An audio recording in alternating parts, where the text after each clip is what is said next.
y'all doing? How y'all feeling? Good evening, ladies and gentlemen. Welcome back to another edition of Get Off the Damn Fence. That's right. We are here for another week. 695 crew. Larry Caution joined us. I am each and every week by co-host Calvin Thomas, Justin B.A. the Barber Harris. Ew. That's right. We hope that you all truly enjoyed your Thanksgiving holiday with family, because that's what it's all about.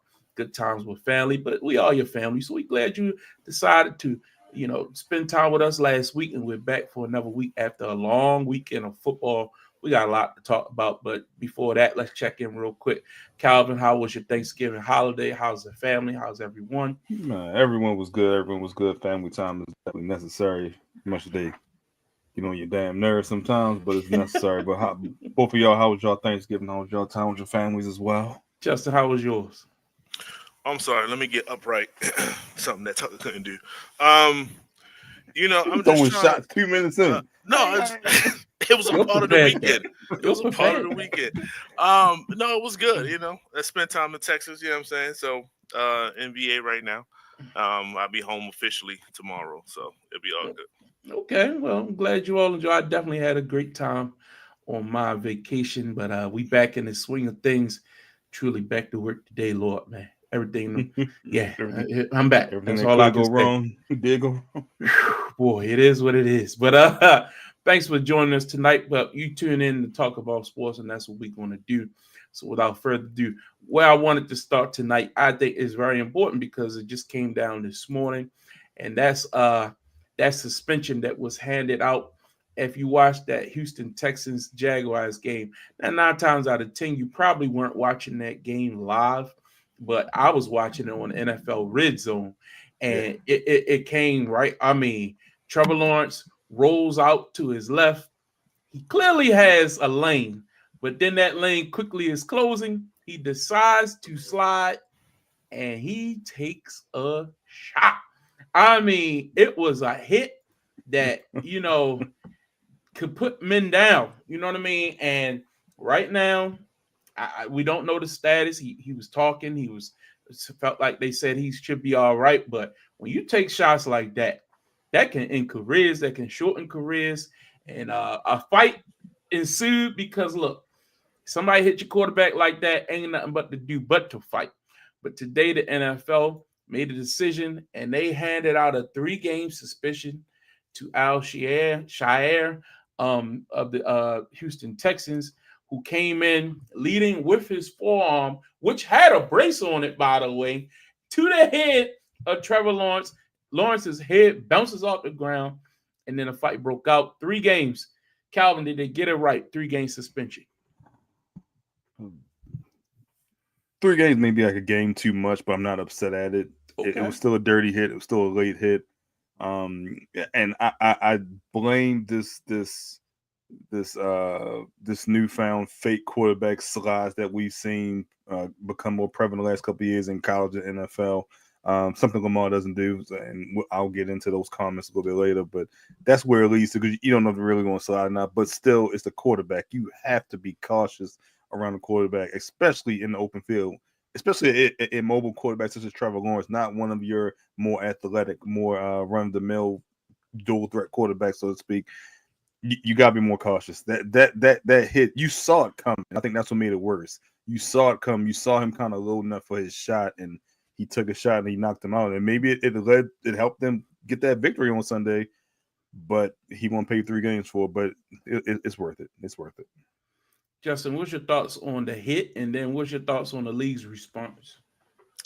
Um, the we are living in a situation where quarterbacks are taking a full advantage of the situation, and Mm. it's to the detriment of the defense.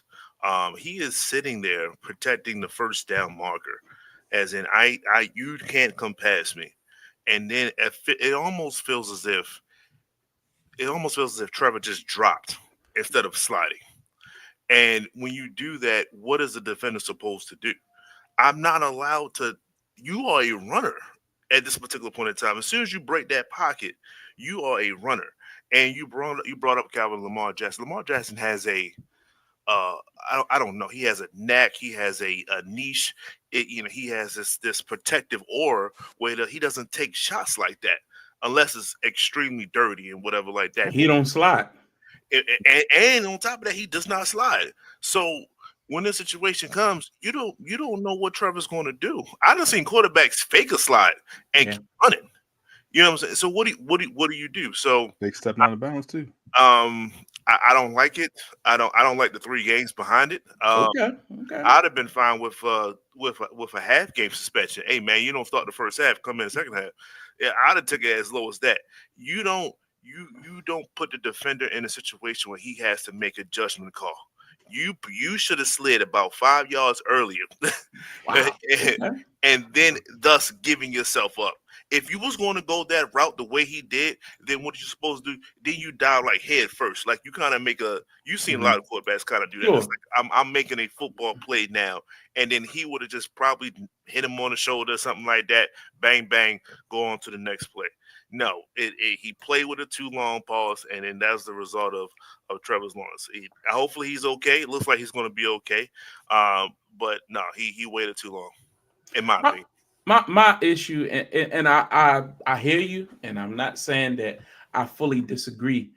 I just think the defender, I think he had enough time not to throw the elbow. I think yes, the slide was late, but he legitimately once the guy slides feet first, he's giving himself up. If he'd have dove head first, yes, cream him. I mean, it is what it is. You are a runner at that point. Once he slides, at that point, the onus is that he would try to jump over top of him. If you do come in contact with him, come in contact with his torso. But he legitimately threw the elbow at his head. That's the only thing I take umbrage with. And again, like Dominic Foxworth said, you have to play defense with a certain edge. I 100% get that. If you take the edge away, like you said, we've seen people fake slide. We've seen people you think going out of bounds and then they spin move and come back in. We saw Patrick Mahomes have one of the highlights of the year by making a defender look silly early this year. By looking like he's about to go out of bounds and he came back and it got an additional 15, 20 yards. So I'm all for creaming guys within the lines. But to me, once he slid and he was giving himself up, the defender had enough time. And if I could pronounce the guy's name, I would say it. He had enough time not to throw especially an arm where you got the brace on it. Yeah, I mean that's a bit much, Calvin. Yeah, I agree. I mean, I partially think his past hits. Yeah, he has led to a history of this a little bit longer of a suspension as well. He had one early this year against Caleb Williams from Chicago. Yeah, they said it in the suspension letter that if it was his first offense, I'm sure he wouldn't have got 3 games. Probably would have got a game. He's had multiple offenses now at this point. Yeah, so. I didn't even remember the Tom Brady hit or the Tom Brady choke or whatever. Oh, he did that? Yeah, when he was playing with San Francisco, this was Brady's maybe his last year or next to last year in Tampa. Yeah, so there's a video of him, and I didn't realize all these hits were by him. So I think his past led to it. But I'll also say this. He loaded up, yes, but in this time where you see these quarterbacks, like you said, fake going down, fake stepping out of bounds, you got to be sure. Now, they do give you the benefit of the doubt that you get that spot where they start to go down. So if you're a yard or two short, you get the benefit of that. However, do you want to end up on a highlight reel on SportsCenter because you came in light and all of a sudden he goes around you and gets 10 more yards? Now all of a sudden you're the butt of the jokes and you're getting chewed out by your coach. So yeah, it's tough. You gotta go both ways. Justin, any final thoughts? I know you took the other route. I mean, I'm watching it as y'all was talking, and it was like a yard that he had to react to drop not lead with his form. It was like it was literally like it was like the reverse hip drop. That's kind of what it was. I'm like, come on. He could have went over the top of him. Like I think you could have. He could have. So you take more punishment yourself. That he had a history of questionable hits. Yeah. So I could see the 3 games because of the history on top of it. So I'm on in that situation. If you're gonna say that, then let that lead with that. But nah, too late. Okay.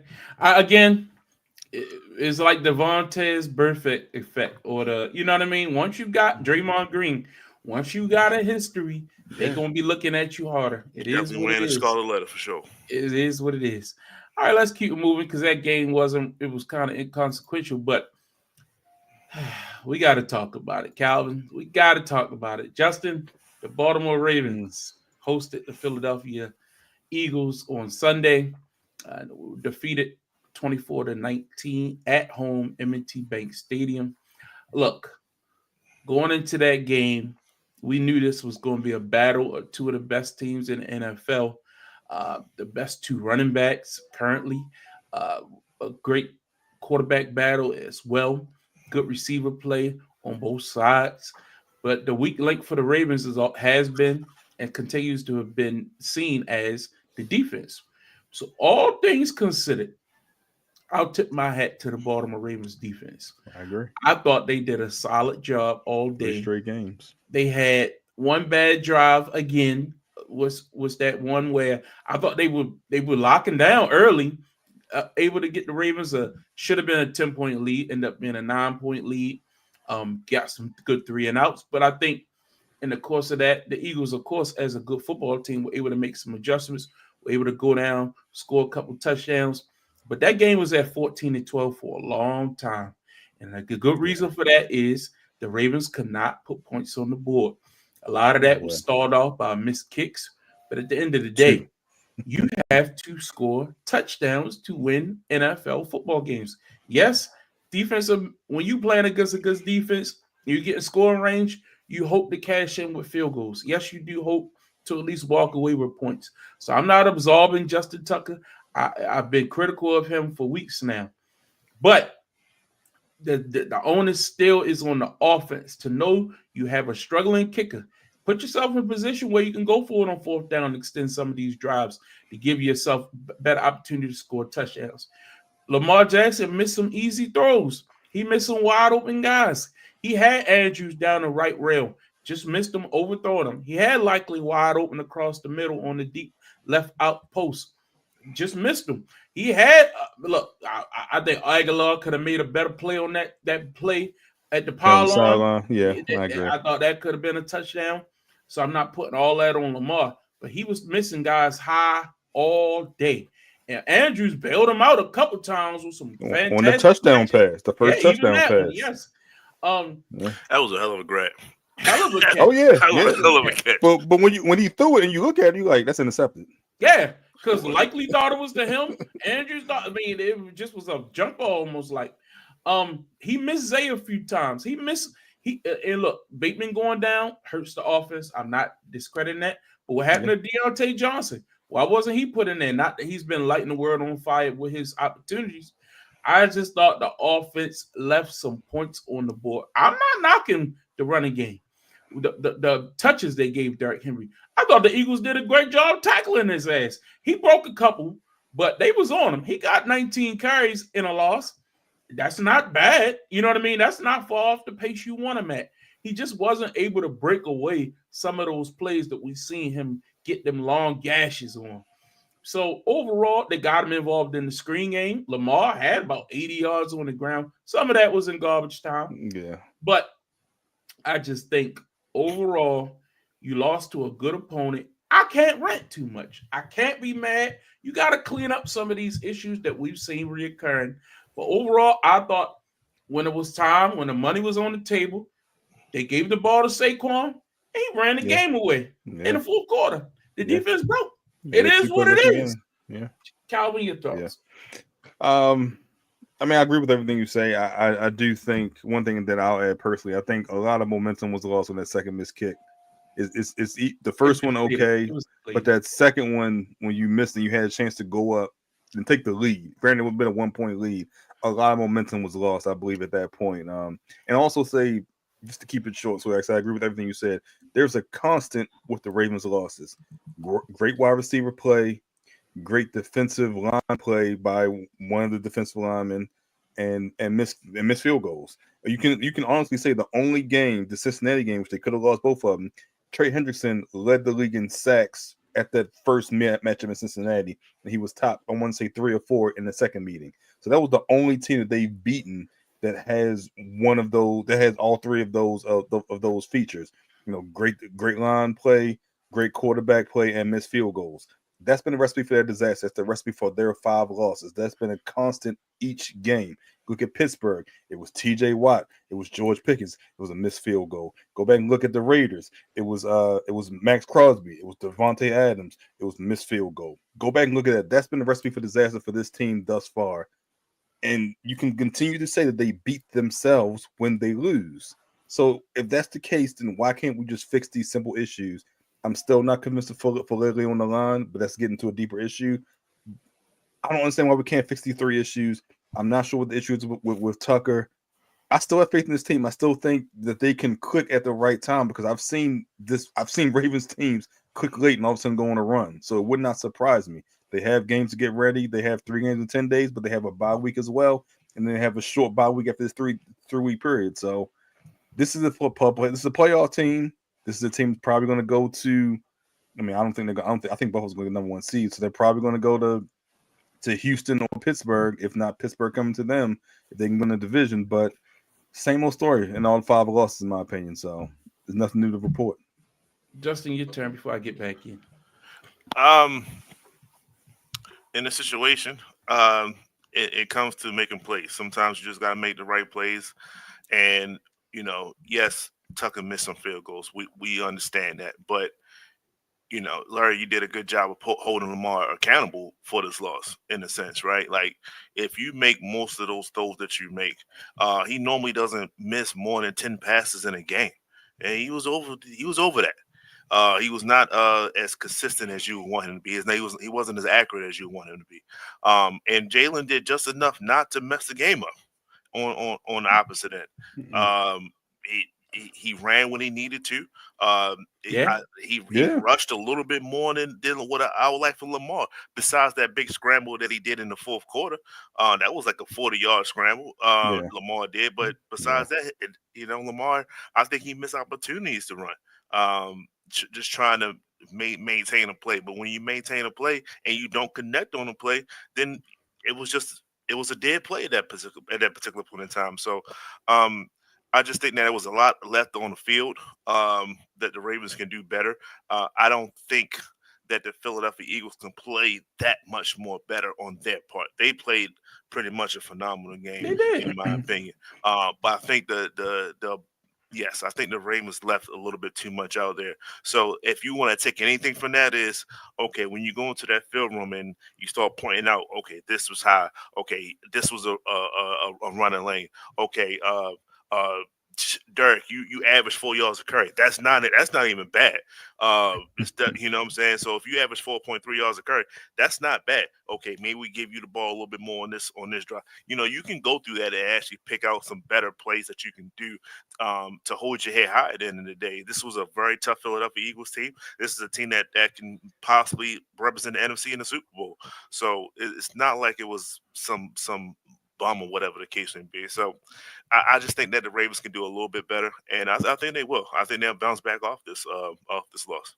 I really think if you look at the game, I watched it a few times, so of course I'm gonna be more specific in my criticism, but they missed throws and plays that typically they would connect on. Mm-hmm. And a lot of it wasn't because they did something wrong. It was because the Eagles defense was just on the point. Like they were double covering Zay once Bateman went out. Yeah. Nobody else, no other receiver stepped up. Look, it is what it is. If you look at that D-line was shredding the Ravens offensive line. And the problem was Lamar was still playing like he could hold the ball like he had 5 seconds. And Lamar's athleticism is a gift and a curse sometimes. His ability to escape plays and make plays happen is a great thing to happen when it works. But he holds the ball too long looking to make a play down the field when he could just take off running. He has the running lane. Once the defenders come up the field, step up and take off. It's so many plays. If you look at that all 22 where if Lamar just breaks through that first level, he probably still running. But he's still looking for a play to develop down the field or somebody to get open. So he keep holding the ball. They fumbled 3 times. If you look at it, they just recovered all the fumbles. He fumbled twice, and it could have been more. A couple of them plays where they called it incomplete. His knee was down. Remember, it was a couple plays where he just was holding the ball too long, waiting for these plays to develop. I think that the Eagles did a great job making adjustments from the first quarter to the second quarter. Third quarter, I agree with that. The third quarter, Ravens made great adjustments. They just couldn't capitalize to finish off the drives. Look at the time possession in the third quarter. Oh yeah, I think we dominated. It was ridiculous. And they that come was the away point with where no they were down point. 1. Yeah. And they come away with no points the whole time. Like, that's ridiculous, man. So you got to cash those in. Before we close out, I have a question to you all. I look at D-Hop with the Kansas City Chiefs. I see from week to week, it's like his playlist is expanding. You know, it was a little bit here, a little bit more there. I'm trusting you more. I can see the progression. Before Amari Cooper got out, he was on the field. He didn't even know the plays all the way. He had to get told where to go sometimes. With that being said, when you have a talent, and then once your secondary receiver goes out, what are y'all doing with Deontay Johnson? Like, where's the packages? Where's the all right? Yeah, you know, I have you in on this play, on this set of okay. Now he's out. Now I can expand this, give you about 10 more plays, so on and so. Where's his progression? I don't even think he was in the game plan. I don't know, because I think they like Tyron Wallace. I think they like Wallace. I agree with that. They could put him in there and he would be just as effective. But he's just not that guy. He's a guy that you don't see coming. He can catch you off guard here and there. But he's not somebody you can rely on as your number 2 receiver. Deontay Johnson didn't show himself great in the last couple games, slipping, falling, dropping passes. Yeah. So I just think that he kind of, I ain't gonna say he's in a doghouse. I just didn't think that he was that guy. They felt like, oh, we need to make sure we get him the ball. I think that changes after this bye week. If Bateman's injury, I don't know the extent of it. Have you heard anything, Calvin? I hadn't heard anything yet. No. Yeah, because after this bye week, we need to know, look, he's a good third option. Aguilar was the other guy they was relying on. You saw what happened there. Because again, he got to make a better play on that ball. I don't care. That was a perfect pass. Lamar put it exactly where he needed to put it. But again, the Ravens, if you watch that third quarter, the game plan was working. Like, they were ball control. They kept the Eagles on the sideline. If you look at their stats, Saquon had like 60 yards in the fourth quarter. Yeah. Like, he finished with 100 and some yards. He had 40 yards going into the fourth quarter. And then the Ravens defense finally broke. I think they ran the ball 8 straight times to close the game out. So my response to Deontay Johnson's point is 2 things. One, I think a lot of what he has learned thus far, what's been implemented, is to kind of give Zay a breather. So a lot of his stuff is what Zay runs and not to complement Zay. So when Bateman goes out, it didn't exactly benefit him because what he does is what Zay does. Now, could that have benefited with 1-1 coverage? Possibly. That's one. And 2, they've been trying to get Tyron Wallace more playing time since Cincinnati, the home game against Cincinnati, when he had those breakout receptions. Yeah, long touchdown. Yeah. So is it wrong or is it right? You can make that argument. And he's still in return duty with no Hardy as well. So I just don't think. And no Keaton Mitchell this week. Keaton Mitchell was he said he just wanted to give him a break, which didn't make any sense. But because you got the bye week next week, so that made no sense in my opinion. Yeah, I think they didn't have enough numbers. They need to call somebody up and sit somebody down. They didn't have enough to dress. They had to sit somebody down. I think they had one more. I think they had one more linebacker too, in case Roquan couldn't make it to the game. That was the other thing. So, but yeah, that's just. I think you see more Deontay Johnson after this week, but I also think he needs to be a compliment. Like, he doesn't benefit in their eyes by playing with Zay. Now, 1-on-1 coverage, I think anyone can benefit because all it takes is one catch over the top and you change the defense. He never got that opportunity. So, well, here's my question. Harbaugh's press conference, they asked him about Justin Tucker. You got to be trying out kickers during the bye, right? You have to, right? Am I wrong? Am I something crazy? Like, does a kicker get better? Like once you fall off the cliff, can you get a pick and climb back up? Like what case have we seen of that? Well, in my opinion, I feel like he's been on his side the entire time. Yeah, I mean, The entire that he he won the looks Super at Bowl with him. I get he it. It's a looks at loyalty. Tucker as probably as some kind of son to him. You know what I'm saying? Especially his special team roots, right? Like he is a special teams coach. I mean, he's won a lot of games for the Ravens. Let's not act like he hasn't. Oh, You yeah. can't live off Yeah. the past. No, but I'm saying that he's building into the excuse to not do what you're asking. He's not going to do it. It's going to be Tucker until he turns into Billy Cutner for you guys. I mean, at this, the problem is, at least going into next year, his cap number is like $8 million just because The offseason is something different. He got to go. Yeah, he got to go. Offseason's different. Look, man. Now, There's a stat, and I said this a couple weeks ago. The Ravens, at every Ravens loss, he's missed multiple kicks, not one, multiple kicks. I think they said every game added up. It's 22 points. 22 points. And that's how many field goals. Yeah, that's how many points and field goals. So yeah. That's pathetic. But that is absolutely pathetic. The worst part is when you look at, if you go back and look at the all 22, his body language is not. It's deflated. almost like he's hoping and not expecting to make it, and it's just. I don't know if he's. They try to blame it on the holder. No, I think we're past that point. I think I think initially you can look at it, but at this point, he has no confidence in his kick and where his kicks are going to go.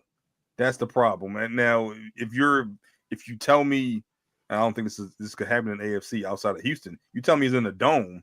Like, I don't remember him kicking in the dome this year. Maybe I'm missing the game off the top of my head, but you got to. So you're going to be outside, so you need to make these kicks. But he just has no confidence. I don't know. Does it do more harm if you bring someone in and try them out? Even if you say we're just trying them out, does it do more harm? Think about this: the number one offense in the league, the number one red zone offense in the league, and we worry about the kicker having to go out there and do his job. Like, come on, man. That is the part that pisses me off. Bringing somebody else, that's either going to do two things. That's either going to it's a fight or flight situation. Yeah, it's either going to build his character and say, like, I gotta do my job, or he's going to look over his shoulder every single time and he's going to miss. But who can you bring in at this point? I was even thinking about that because Kansas City went out and got a guy, but I'm like, anybody as good as already on the team. That's what I mean. Like you what taking about, a chance. What about, is he going to be better than any backup they go get? What about the guy? I know I can't think of his name. He was in Indianapolis. He wore the goggles. The little short guy. Pat really?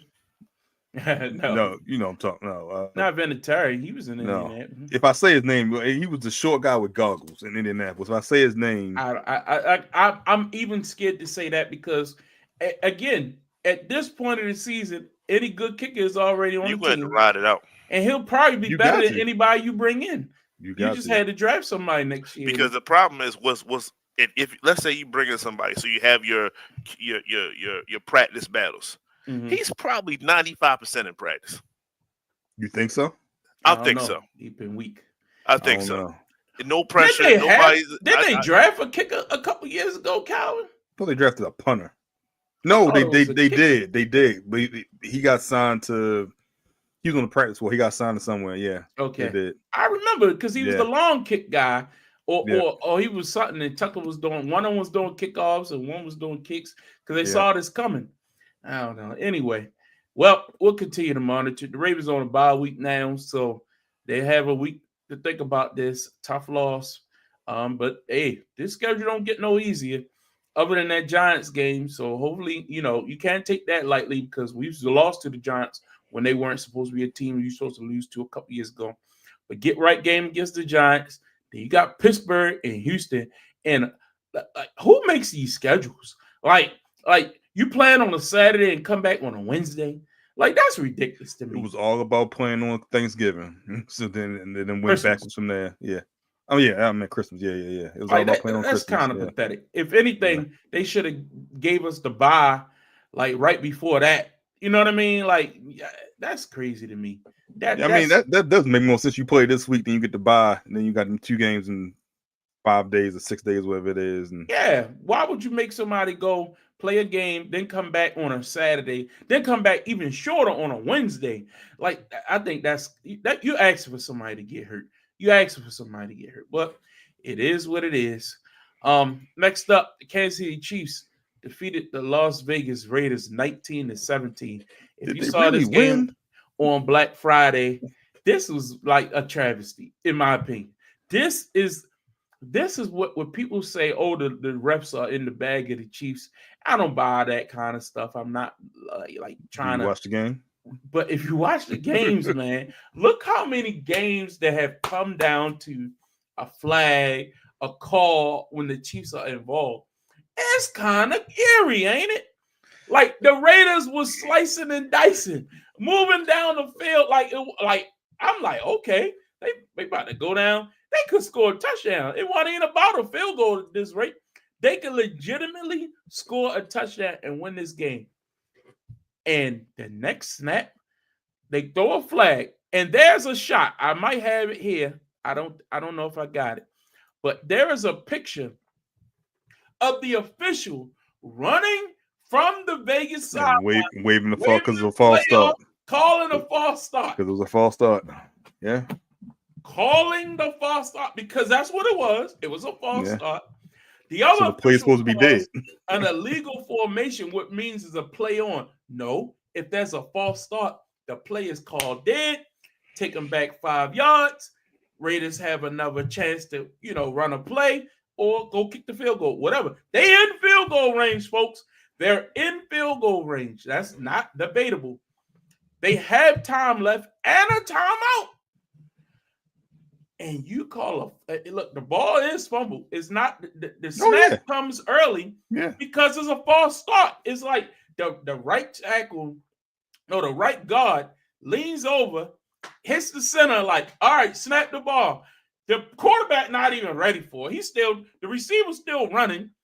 They start moving like debacle. But just debacle. He did say he called for the ball, so he been called for the ball, but the receiver was still in motion. No. I'm saying, yeah. Aiden O'Connell said he called for the ball, so in essence, he said he took the blame for it. Says on me, I shouldn't have called for it. Then the right guard get a signal for the silent cancel. He said it was on him, but that doesn't negate the false start. It was a false start. That doesn't negate the false start penalty. So he can take the blame. He said he called for it, and then he looked away.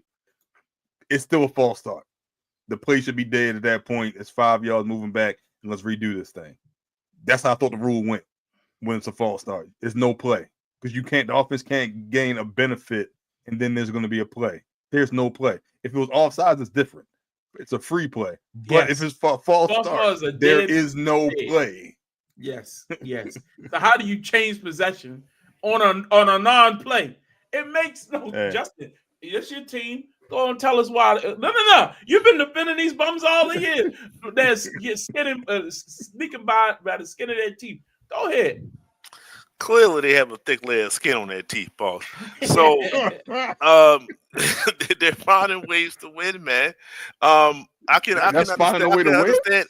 Hey, whoever you got to call, you make the phone call. If you got to do something, whatever it is you got to do, the problem is the other teams that they're playing week in, week out, they're the ones that's also making it close. You see, it's a two-way street, right? You are also making it close. What they say about boxing? You have to knock the champion out. You can't leave it up to the judges. It's the Raiders. You're going to lose every time. So with this situation, it doesn't matter who it is. It could be the Baltimore Ravens. It could be the Raiders. Anybody in between. If you make it Except close, Buffalo. there's a good chance you're going to end up with the L. So don't make it close. Knock these guys out. Don't make it close. No team besides Buffalo has been able to do that. That's all I'm saying. You make plays, and more often than not, Kansas City is making the last second or two plays. And the Raiders in this situation, they got screwed a little bit, but it happens because I'm quite sure you can find other plays where the Kansas City was like, oh, that Wilson should have went their way too.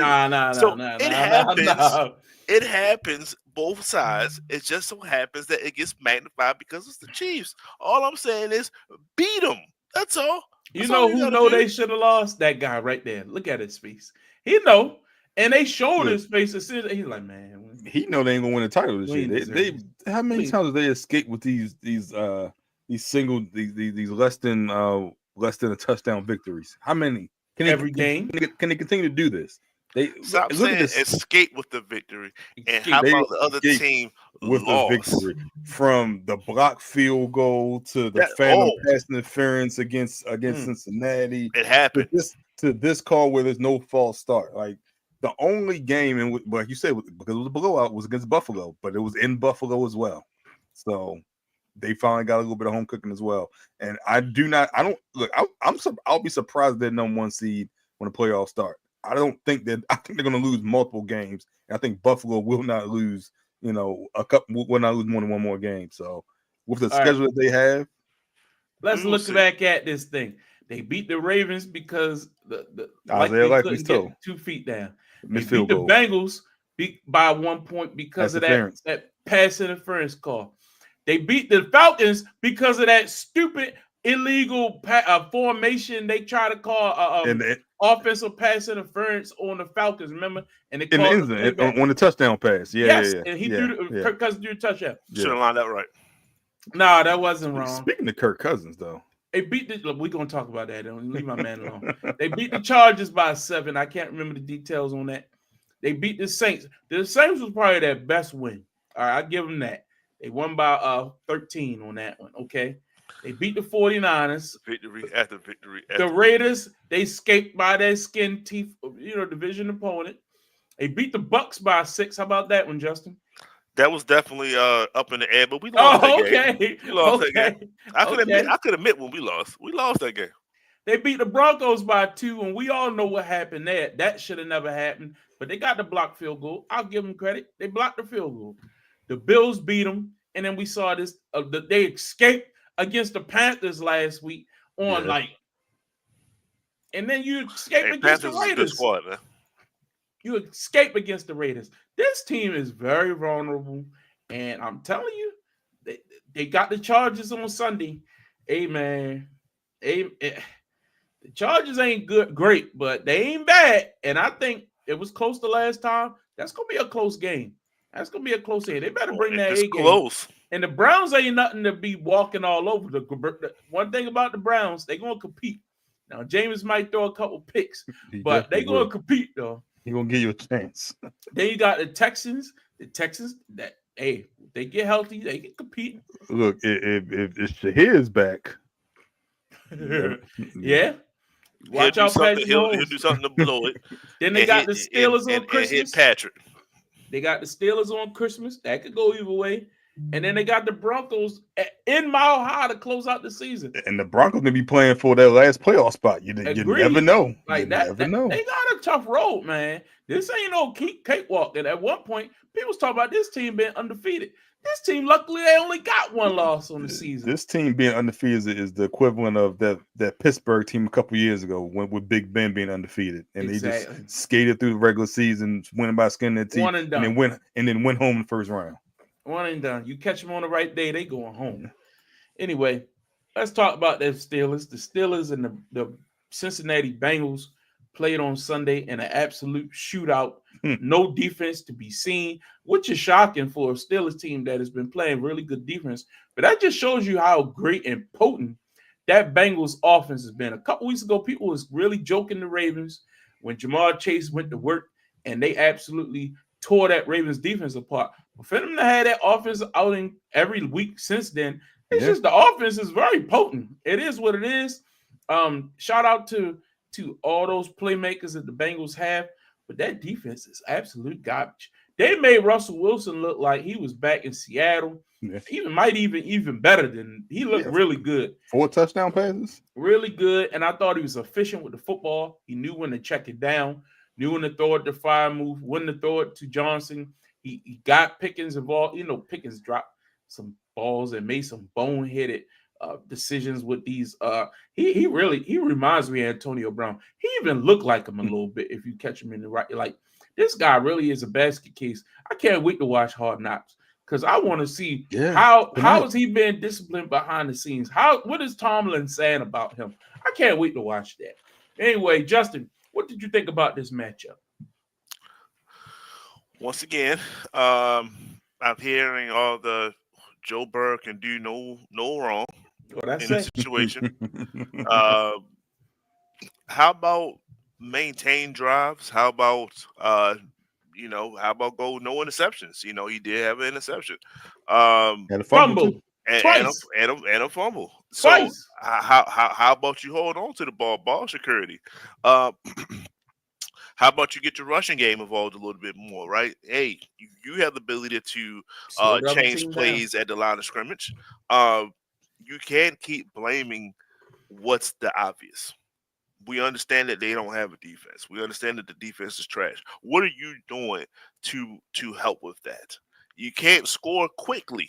You have to maintain long drives in order to one get your defense rest. On top of that, right? Because That's a good that point. matters too, right? They have to be almost there, back to 100% fatigue part. You know what I'm saying? In order to play, they can't be exhausted.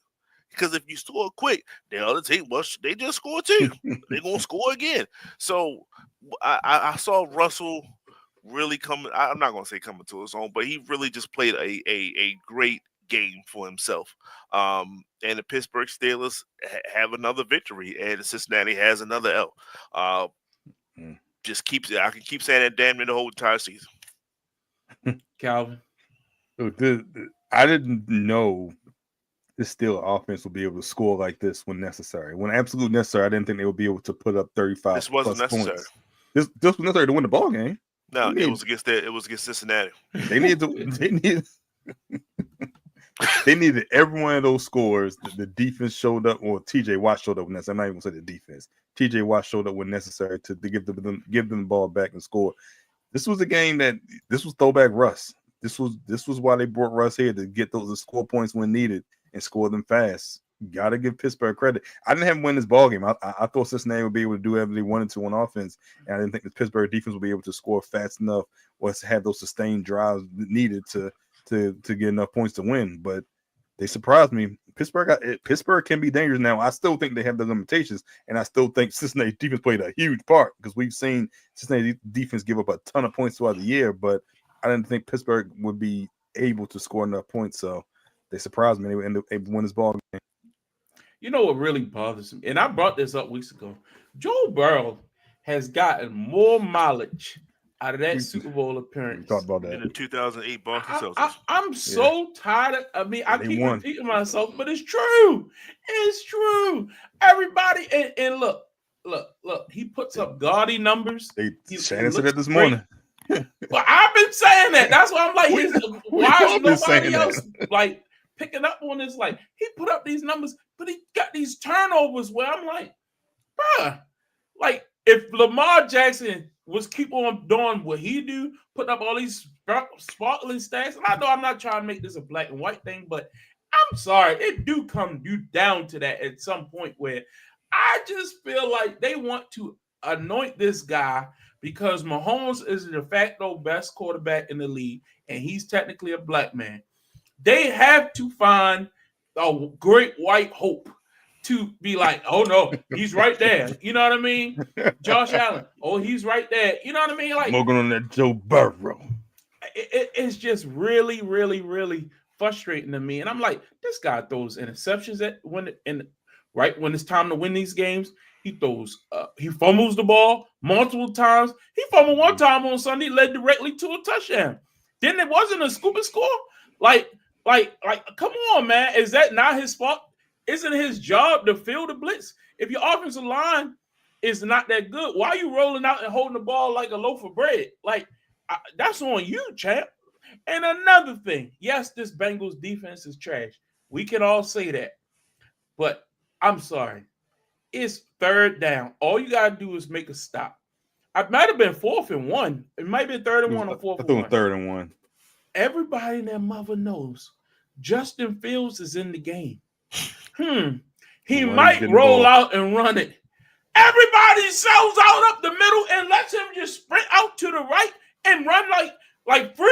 Like, that is stupidity. Whoever, Lou Almarino, I think his name is, or the defensive coordinator, for the Bengals. What is his name? Lou. That was very close to Lou Ferrigno. Yeah. Oh, that was very Lou close. Marino, whatever his name is. Fire his ass. He's terrible. I'm sorry, man. If y'all want to talk about Zach Orr's defense, look at that trash up in Cincinnati. Man, that's terrible. You got the leading sack guy in the NFL. It ain't good enough.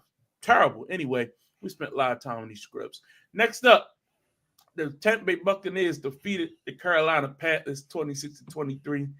The Buccaneers defense made that quarterback down there, whose name is escaping me at this time. Bryce Young looked like the second coming of Patrick Mahomes out there on Sunday. Don't do that. I mean, the man Bryce was been slicing balling. and We're going to show some love to Panthers right now. Ever since he came back from his He's been little playing good. hiatus, I give him that. he's been playing very well. He should have beat Pat Mahomes last week. We just talked should about have beat that. the Bucs on Sunday.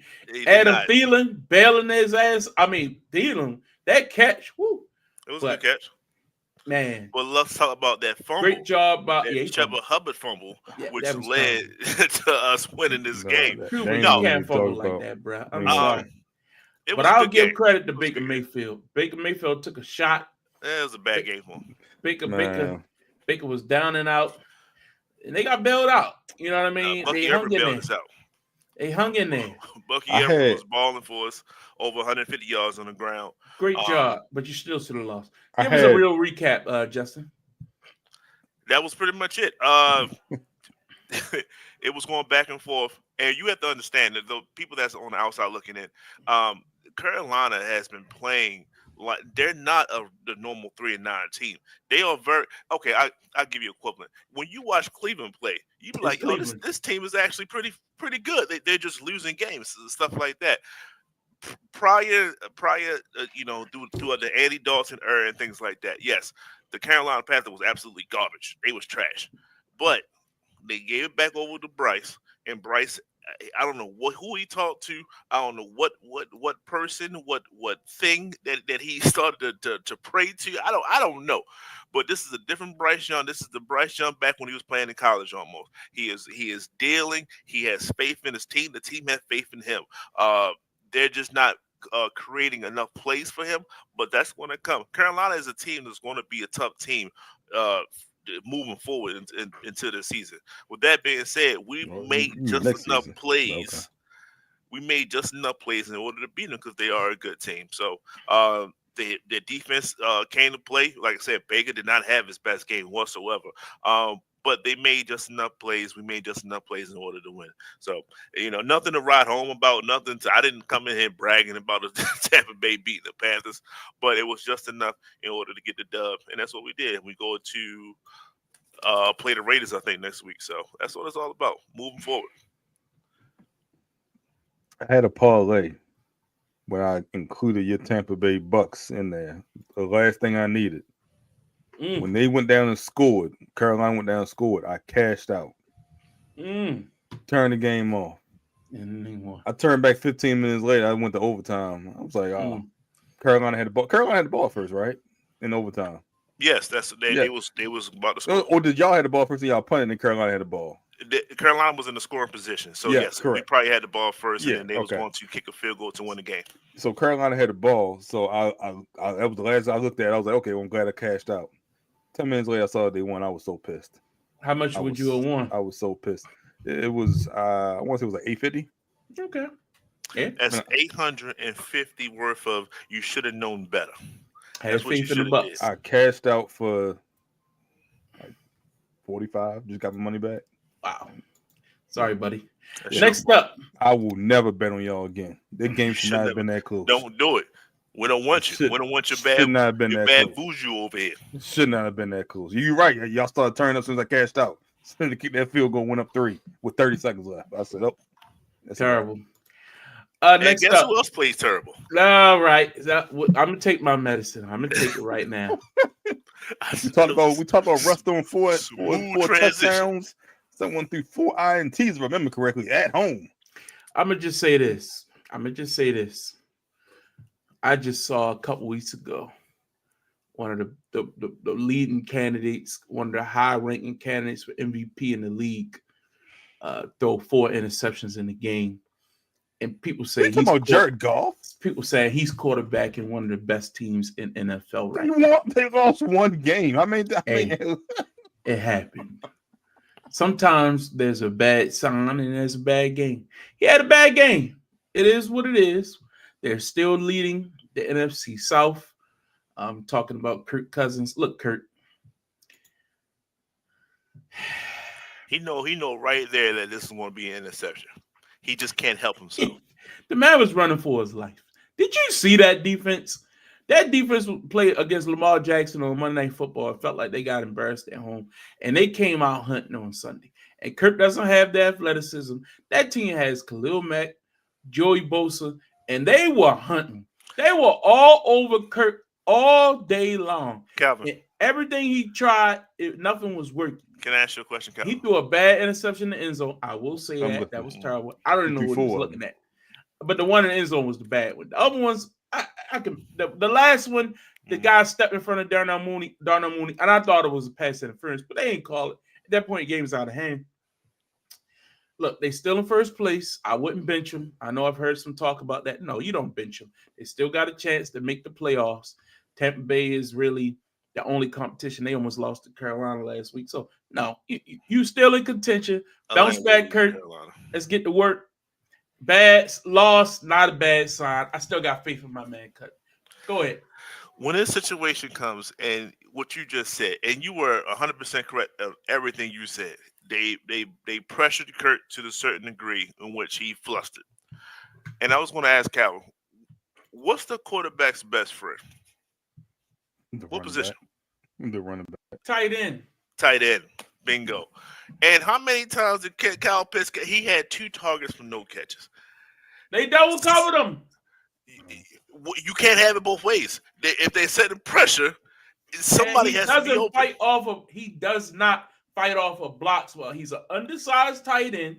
And what they were doing was they were putting Bosa or Mack right over top of him. So he had to stay home to try to block. So he couldn't go out in his passing routes like they typically do. I'm not knocking that. What I'm saying is that you have to design better plays. You gotta have time to have plays. That's the problem. Just put him in the goddamn slot. I would have put him at receiver at that point. Yeah, like be done with it. But they didn't have a blocking tight end. He was out with an ankle. It's what they're dealing with has been a problem. They seem to the offensive line is trash. Offensive line is trash. But you have to go around that. You have to work around that. Bijan, just line his ass up in the goddamn slot too. He played all right. Like he did.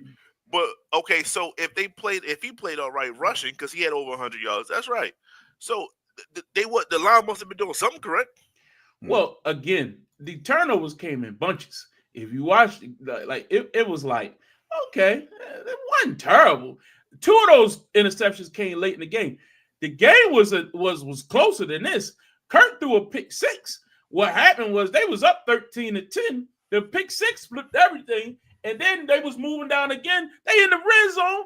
Kirk throws another interception. So I don't even know who he was aiming at.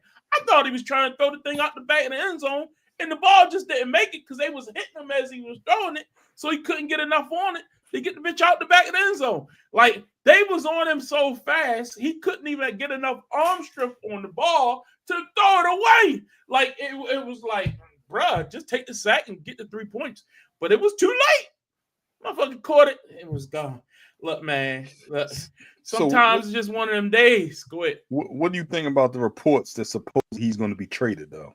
They're not going to trade no Kirk. You don't think so? When you're in first place and possibly could still make the playoffs. No, he ain't going nowhere. People talking about it's the time to bitch Kirk Cousins. No, I ain't talking about that. The team is in first place. I ain't talking about that. Supposedly, I don't care what the record is. They turn it over to Michael Penix Jr. next year. That's. I mean, you talking about after this season? Yeah, after the season. Yeah, well, you got to worry about finishing the season with a winning record and see what shakes in the playoffs. Look, NFC is tough. Nobody's denying that. It's not like this team had Super Bowl aspirations. Can we be real about this thing? They were going to be a good team. They hopefully win the division, which is not win a playoff game. Okay, I mean, you throw that away after year 1. This ain't no Aaron Rodgers situation. This is like at least they competitive. They in first place. They beat Tampa twice. Who you really scared of? The Panthers? Like it's not like they not set up to be competing every year with this team. They can get better. You gotta shore up that offensive line. That's a real problem. I don't care what quarterback you put back there. This is Kirk Cousins last season with the Falcons. Man, y'all some haters, man. They paid Kurt a lot of money. Kurt is a good player, man. Very good. I'd take him on my team any day. All if right. Lamar went down They to take him Lamar, over and Lamar. Kurt was my backup, I'll put Understood. Kurt in there. Would you take Kurt as your quarterback if Lamar Jackson went down right now and you had to put him in a quarterback? Calvin, you telling me you wouldn't take Kirk Cousins as your starter to finish out this year over a Snoop or who we got in Josh Johnson right now? Wait. So you're saying is Kirk Cousins better than every backup in the league? No, I'm saying Oh. to say that you should just get rid of him like he can't start and win you games in this league. I think that's foolish. And then you have to look at that. Can this player come in and either right the ship or help the ship stay on track? There's only but so many great started. There's not 32 viable superstar quarterbacks in the NFL. Huh? I agree with you. That's all I'm saying. Like, everybody's not Lamar, Patrick Mahomes, Josh Right. Allen. Only person that's worse than him is Aaron Rodgers. Right now. You're foolish. Moving on. The Detroit Lions, let's go to Thanksgiving Day games. Detroit defeated the Chicago Bears 23-20. Another debacle at the end of a football game. This was absolutely pathetic. And I'm going to say it's two Fireball reasons fence. this happened. I'm not going to put it all on Eberflus, but he should have saw something. This is on Caleb Williams. I don't care what nobody say. Caleb Williams is the quarterback. Did you see how he was lollygagging to the line of scrimmage? The rookie quarterback. Continue. Agreed. I said it's on two people. Eberflus gets the blame because he should have called the timeout. But the quarterback can also call a timeout. Like, common sense got to kick in at some point. He didn't Let that know. clock click down that far. He didn't know. The clock is right in front of you. If he don't know that, that's a problem as well. That's a But problem. You never know. sometimes- He time should is- have. No. Eberflus should have called timeout. You call Of course. timeout. You He's get fired. one more play. He's fired. You got 40 seconds left. You get one more play, and you got That's enough time ridiculous. to get your field goal team That's on absolutely if the pathetic. clock is running. That's absolutely pathetic. I'm But they not were saying that that's not lollygagging. the right thing.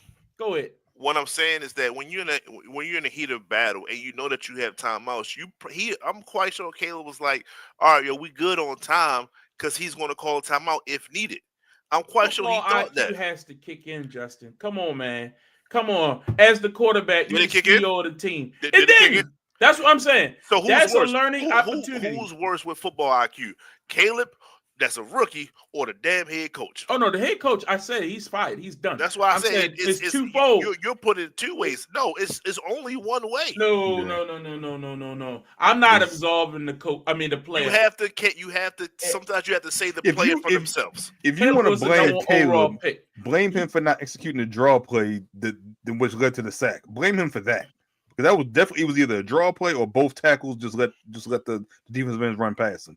Blame him for that. I don't blame him for the clock management because they should have called timeout at that point. You still had an opportunity to go to overtime. You call timeout, you get 5 more yards, just come kick field goal. That should have been the game plan. I think Why he did you was- freeze he was and still just- moving too slow? Like, it was no sense of urgency. Like, the coach should do what he's going to do on the sideline. But had he, once that play was over, let's go, guys, get back to the line. Everybody called should have been timeout. on that. You see You how call much timeout. effort that is versus the other guy saying, "Hey, ref, timeout."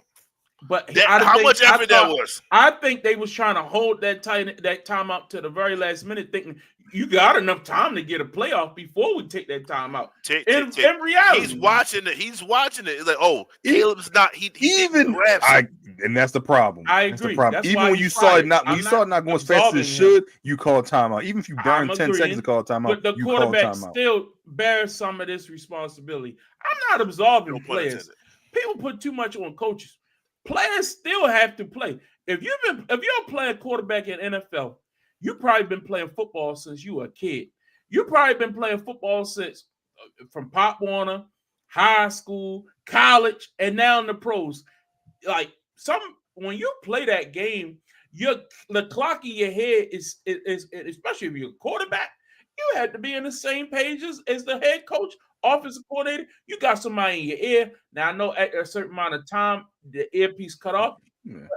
They were moving. The player just happened. He was moving like he had all day. The play clock is running down. What just happened? Right, he got sacked. Right. Yeah. How do you know his mental You think ability his bell was rung? after that sack? Yes. How do you know? I mean, Because it didn't look like he was 100%. Well, then that's on the officials. The play to he got stop the sacked game. was wrong. It was bad as well. So that just adds to it. If his bell was rung, that's on the player, the league to be like, hey, he's not well enough. That's only on one person. One person oversees he's fired. all of that. I'm not debating that. And He deservedly deserved to be fired. He deserved to be fired. But the question is, should this guy had even been the coach heading into this season? Should he have been able to get the opportunity to even coach this rookie quarterback who had all this talent? Well, if you look at that He ain't Bears gonna coach roster, no time soon. they are loaded. You know what I mean? I think this team should be a lot better than what they are. Now, they lost a lot of games at the end. Some of that is growing pains of having a rookie quarterback because Caleb has plenty of up and downs. I'm sorry, man. I've watched that play over and over. Caleb was like walking apart. Even like more that. reason why your head coach should call timeout and be control of the entire situation.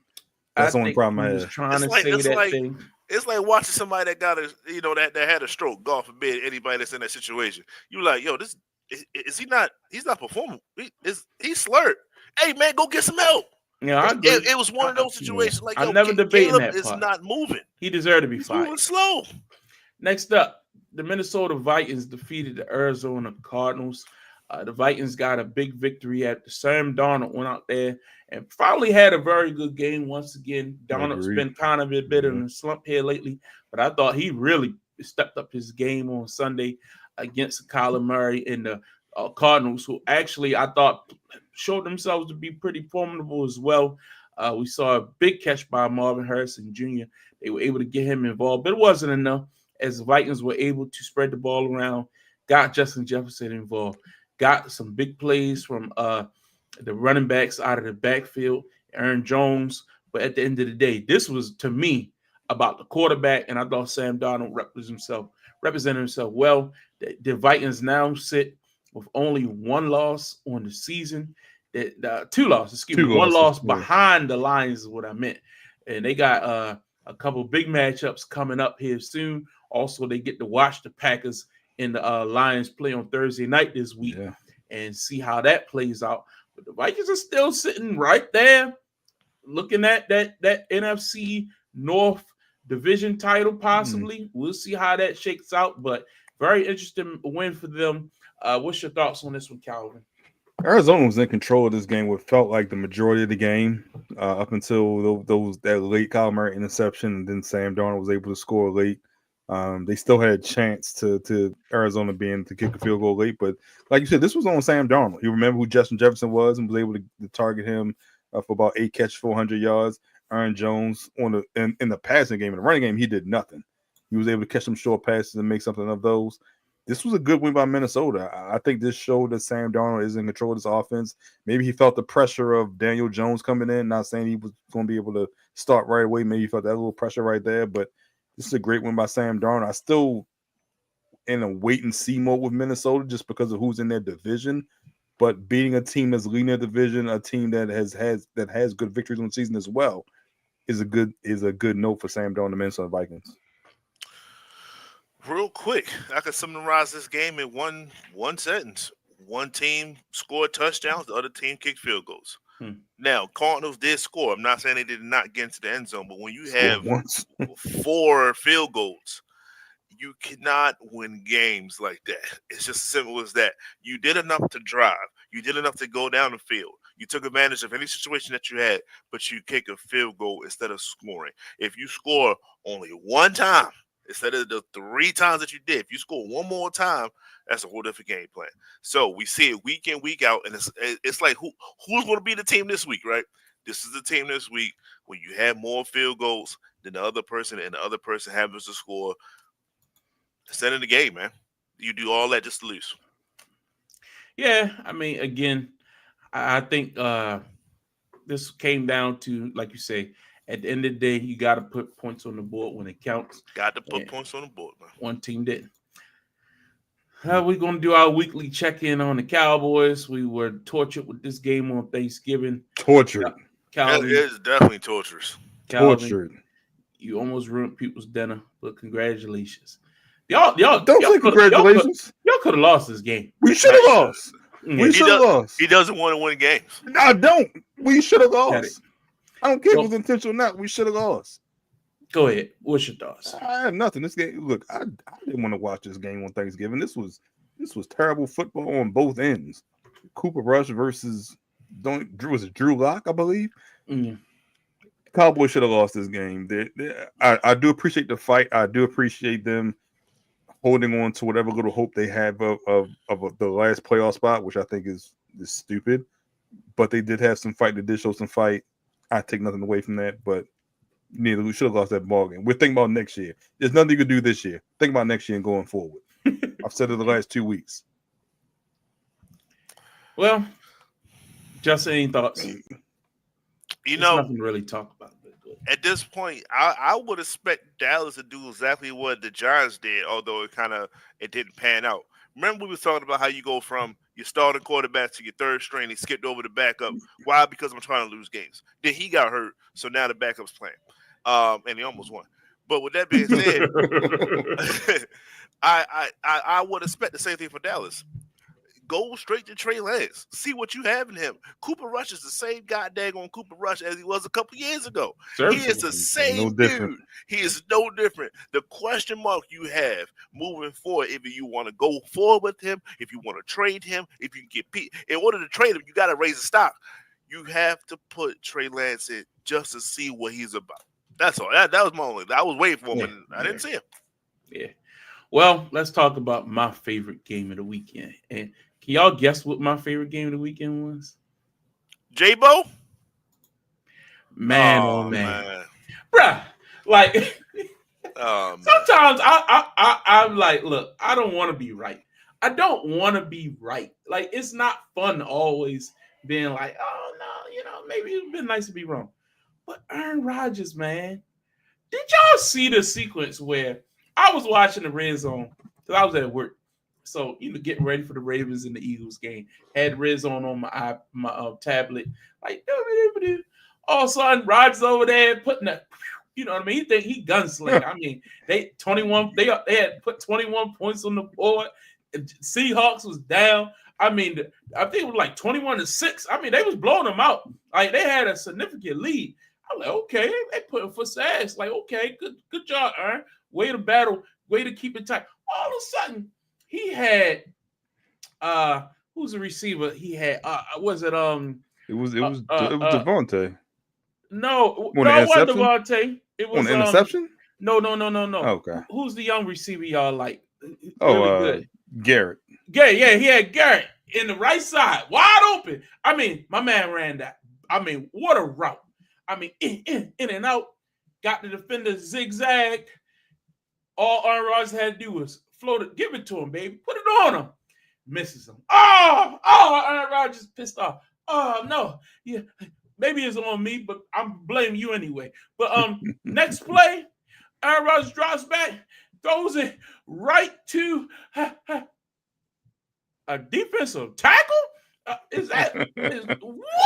Leonard Williams? Leonard Williams, former New York Jet, runs that motherfucker back 99 yards for a touchdown. It was 99 yards. Yes, it was. Big fella was rumbling. I'm telling you, about 92. But big fella who was gone. I'm like, okay, that was fun. You know what I mean? The Jets never scored again. The Jets never scored again. It went so, it was about to be 28 to maybe 6. And it goes 28-7. It was going to be 28-7. It might be 28-7, and they lose the game 26-21. Absolutely pathetic. And that is the microcosm of the Jets season. Everything that looks splashy, looks like, oh, it's going to be so good, and then it just crumbles. And then in the press conference, you got Aaron Rodgers get up there blaming everybody but himself. What a loser. What a loser. This guy, loser. Hey, he took 20% accountability. Oh, yeah. Is that what it was? I Maybe it's heard like Is that what it 0.20%. I heard a few eyes. I did. I think they should do their job. I think they should run better routes. That's what he wanted to say.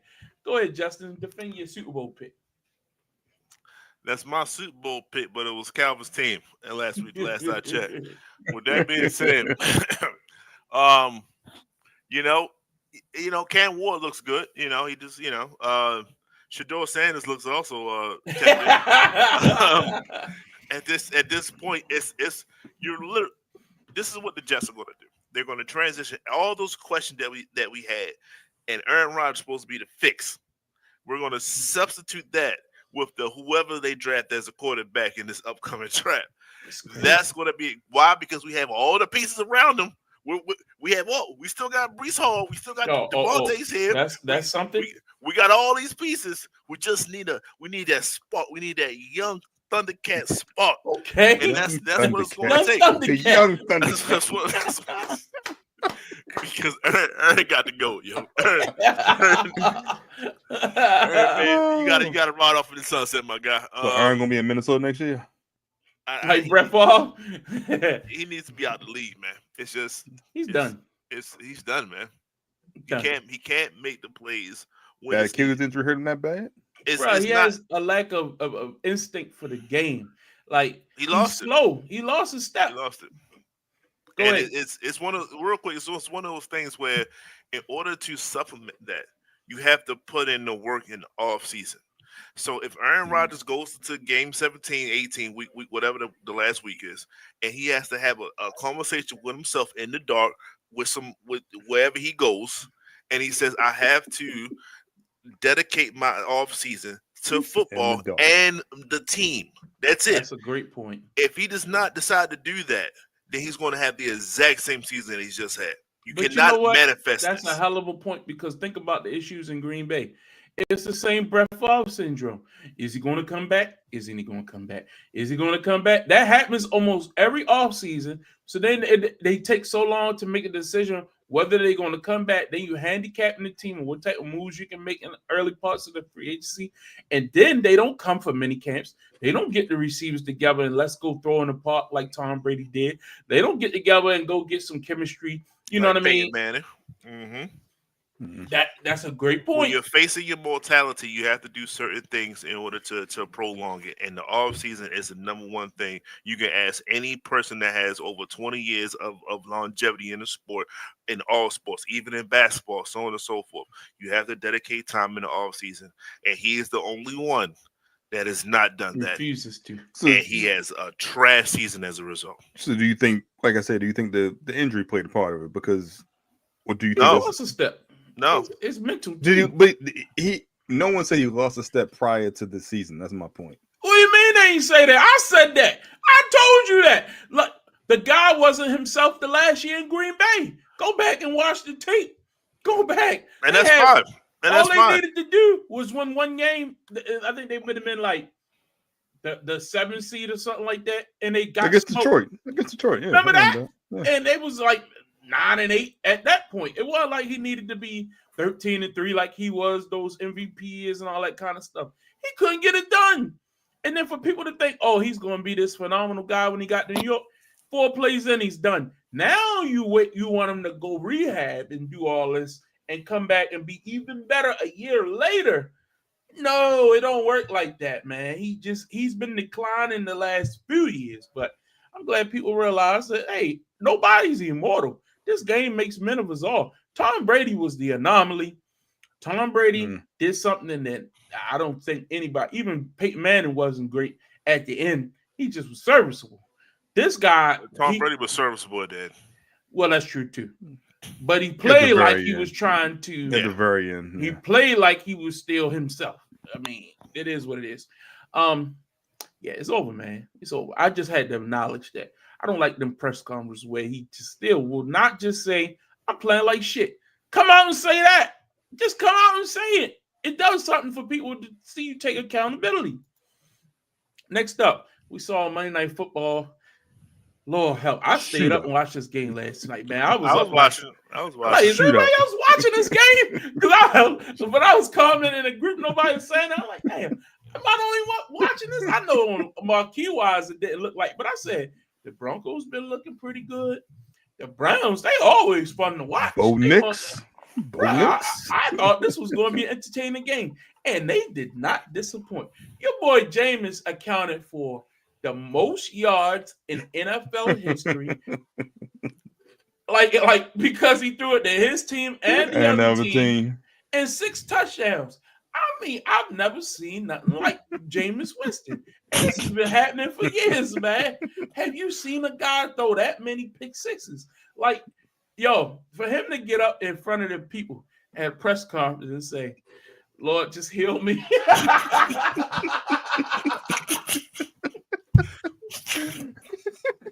Heal me from Throwing the these pick sixes. Yo, Not interceptions. Mind The you. pick sixes. He did not see interceptions. He said the pick six. Yo, and he was serious. Look at his face. He's dead serious. He was serious. He's dead. He always been serious. That's the thing about I love J-Mo. I got nothing but love for the dude. Oh, He is the same as that guy as he was in Tampa, and it's just he cares, and that's what you love about him. It's the complete opposite of Aaron Rodgers. It's the complete opposite. Yes. Complete That's opposite. why I put these back to back. So when you look at J-Mo and you see like yo, that dude is trying. I'll Even fight for him. when you Yeah, I'll fight watch him play. In the movements he does, I'm like, yo, you're telegraphing this pass, you're telegraphing it, but he's gonna throw it anyway. Yeah. It's just- Yeah. One when of the was the- picks, he had like 8 seconds. And he just Yeah. like he throwing darts or something. Like, all right, I'm gonna see if I can squeeze it. When was the last time a quarterback threw 6 touchdown passes in the game? I mean, 2 of them to the other Last team, night. but well, when you don't have a backup behind you, that helps. Then the big fella, they almost ran one back on him too. He almost had another. He almost had 3 of Yo, them. if that guy was faster, he'd have been But- in the end zone. I will say when they went back to back, when Bo Nix threw Yeah, that it was one to tight. Mims, and then he went back to Judy. Judy. Shout out to Jared Judy, man. Yeah. Yeah. Yeah. Did you see the stat that he was like 30th in yards going into last night, He and up after there last now. night he's like 5th? Yeah. Like, Yeah. The one Like, game he can went make it 20 back. spots. Bruh, that's a homecoming, and it was squandered. Yeah, unfortunately. But yeah, shout out to the Broncos, man. They've been playing some good football. Bo Nix offensive Nix- player of the year. I thought that JD5 had a offensive rookie of the year. great week as well. Not So yet. I don't think is he did anything But to this separate is himself. this is the only thing I'll say is he had a great week, but Bo Nix had a great week as well, and I think Bo Nix was already ahead of him. After I the don't last think couple Knicks was sensational in that game. I thought he was good. Like, He did I throw mean- an exception or 2. yeah, I mean, he was all right. I didn't think he was sensational or anything like that. I thought they ran the ball well. If anything, Jameis gave them 14 points. Like, they should have lost that is game. true. Like, I That is mean, true. like I didn't think Knicks was sensational. I thought Jaden Daniels felt a little pressure for that. He's like, okay, y'all been talking about my declining. I thought he had a good week this week. I honestly thought that he was hurt too. He was definitely hurt from that rib shot he took a couple weeks ago, and it So you just saying took that him was a a while. reason for some of his Because he wasn't running. horror play? That's what you can literally Okay. see his running stats. He was not rushing the ball as a QB, and that's his game. It wasn't up until like the last week or two that he started to run the ball again. So you can Well, see his health yeah, being a play in there, and he played through it. yeah, he threw for 4 touchdowns. He looked good too. So yeah, very interesting stuff. Any before we get out of, we can go back to some of these other games that we didn't get to talk about. Was any other game that caught your eye from this past week that we didn't talk about? Maybe I thought I'll lead us off. The Buffalo Bills and the 49ers game in the snow. Man, is there a more snake-bitten team than the San Francisco 49ers? Like, I thought the last couple of years they kind of was skating by, like just an injury or 2 here and there. But we've seen over the last 5 or 6 years, either they in the Super Bowl or they got more injuries than anybody in the league. There's no in between. It's like I've never seen nothing like it. And now McCaffrey and his backup are out on IR. Like, Purdy out. Like, What more can you go through as a franchise, Calvin? Like you said, they're either in the Super Bowl or they're just losing a number of players to injury, and this is one of those years where they're going to have a ton of injuries. And but this is the only problem I have is you have to decide whether you're going to pay Purdy now. I was what about do to you ask do? you that. I was literally about to What ask do you that. do? I mean, if I don't know if I could do that. Maybe you franchise it, but now with your cap situation, you're basically releasing some of the players that made Purdy what he is in order to franchise him this year. So it's not beneficial to your team to franchise him, of course, but I don't. You take a fly on Aaron Rodgers? No. You take a fly on Purdy's a good quarterback. You take a fly on Sam Darnold? No. I mean, I don't think Darnold's going to be the quarterback. I don't think he's going nowhere. They got whatchamacallit. But he's still a rookie. It's no rule to say he could a rookie. He's a rookie this year. But he's hurt. It'll be a transition year for him. Yeah. They might want to go hit up Atlanta. Kirk Cousins would be nice for them. He can play in that offense, but I don't think Atlanta's going to get rid of Kirk. Y'all jumping the gun. Chill out. But no, I think Brock Purdy's their quarterback. I think you pay him. I really do. I think McCaffrey has to get back healthy, and Purdy have shown himself good enough as a quarterback to run that offense. I had questions without McCaffrey. I mean, they weren't terrible with Sermon. 500, but they had a litany of injuries, and remember, they still got missing that guy who y'all thought was worthy of the money, and Brandon Ayuk. He ain't been there all year since like week 2. Like it's not like he's throwing to all his guys either. I mean, I just think that if you want to be a franchise quarterback, you have to keep me in games in which we are not at 100%, and he hasn't done that yet. And I'm not saying there's someone out there better. I'm just saying you have to explore the options and see and look at everything as a whole versus just saying we're going to pay him and then go forward. That's all I'm saying. But you just named Sam Darnold and Aaron Rodgers.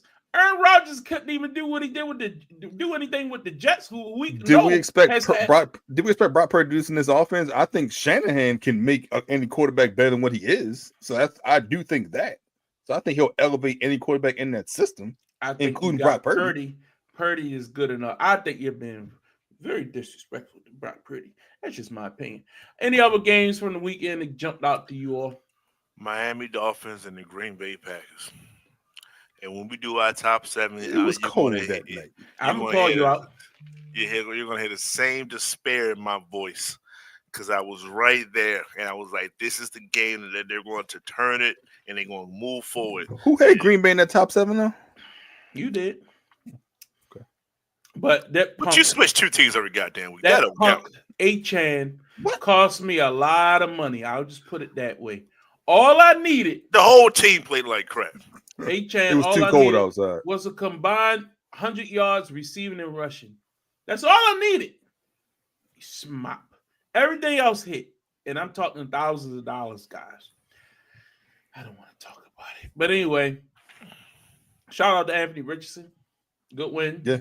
Good performance. Going for it at the end, too. Going for that 2-point conversion. Yeah. Even though it was a false start. But yeah, he got it. Yeah. Good job. Yeah. I don't know what's up with the refs these years. Even happened in the Ravens game. Guys just be jumping. Like the Eagles, be real. How many times did you see number 95 get a jump off the line? I can think of 2 off the top of my head. Easy. Yo, he was down the field and before the football one of them was snapped. With that Saquon touchdown run. Yes. Yeah, people was calling out like, I mean, they ain't call that, but it's no big deal. I'm like, what you mean no big deal? A false start is a false start. The guy was already down the field at the second level before the balls even snapped. Anyway, let's look forward to this weekend coming up. As we talked about earlier, you got Green Bay and Detroit on Thursday night. Another big game is the Chargers and the Kansas City Chiefs.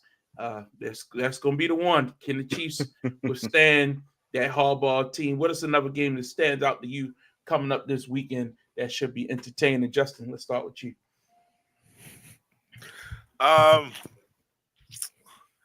You know, I'm looking at that Buffalo LA game. I think that's an interesting spot. I think that if Buffalo don't come to play, they can catch they can catch an L in that game. Especially Mm, if LA, home that's an stands their interesting side. game. So I'm looking at that game. Calvin. Seattle and Arizona, they're separated by one game. Seattle is now leading the NFC West. You can put, if you win this game, you're up 2 games and a tiebreaker. It's a 3-game lead with 4 games left. That basically eliminates Arizona from any playoff contention. So I think that's a game. I think it's an important game for Seattle, but Arizona needs this to stay in the playoff hunt because we only think one team's coming out of the NFC West.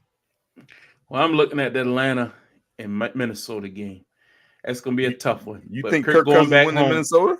He going back home, baby. You think Kirk Cousins win in Minnesota? Hey, he's done it before. That's his home, baby. That's a stadium that Kirk built. Go look it up. That's a stadium that Kirk built. Go look it up. I can't wait. All right. That should be fun. Way to bounce back, Kurt. Way to bounce back. All right, let's look at the updated standings. Hey, stop hating. Buffalo Bills have a commanding lead over the AFC East. I think they might even They clinched. Yeah, I think that's done. Yeah. Houston Texans 8-5. Haven't looked that impressive, but they do lead the AFC South. Indy's just behind them by 2 games. The Steelers have a 2-game lead over the Baltimore Ravens. Kansas City have a significant lead over the Chargers. But the Chargers and Broncos are right there, neck and neck. Got Philly have a good lead in the East. Detroit, Minnesota, Green Bay, all separated by a game. Probably the most competitive division in football as far as high-powered teams at the top. But they still will be playing each other. So some of this will wash itself out. The South, you got Atlanta and Tampa Bay tied at 6-6. That's interesting. They don't play each other again, so Atlanta does own the tiebreaker, sweeping the team on the season. And then you got that West. The West is very interesting. Seattle representing themselves well the last couple weeks. If you look at their schedule, they choked away a couple games where they really should have won. But Arizona, the Rams, and even the 49ers, as bad as we say they look at that. They're only 2 games out. So this really could come down to, a couple games here or there, swing, you drop one. And if you look back at Pittsburgh, they played Cleveland again this weekend. They lost that game in the snow 2 weeks ago. Now they get to try to get that win back. That ain't going to be no easy game against a division opponent. So you never know. Things can turn so quickly in this league, and you be right there back within a game. So very interesting if you look at the standings. If you look at the power rankings, let's take a gander at that. Get your power rankings out. We've been talking about, some different matchups and who shuffles that's happened because of some losses over the week. So this week, I'm going to start with you, Justin Harris. What you got? Last week you had Detroit at number 1. Are they still staying at the top? Let's start from the bottom, though. Understood. Miami Dolphins, so long. I tried. You are now gone. I replaced them with Pittsburgh Steelers. Is Pittsburgh back in your top?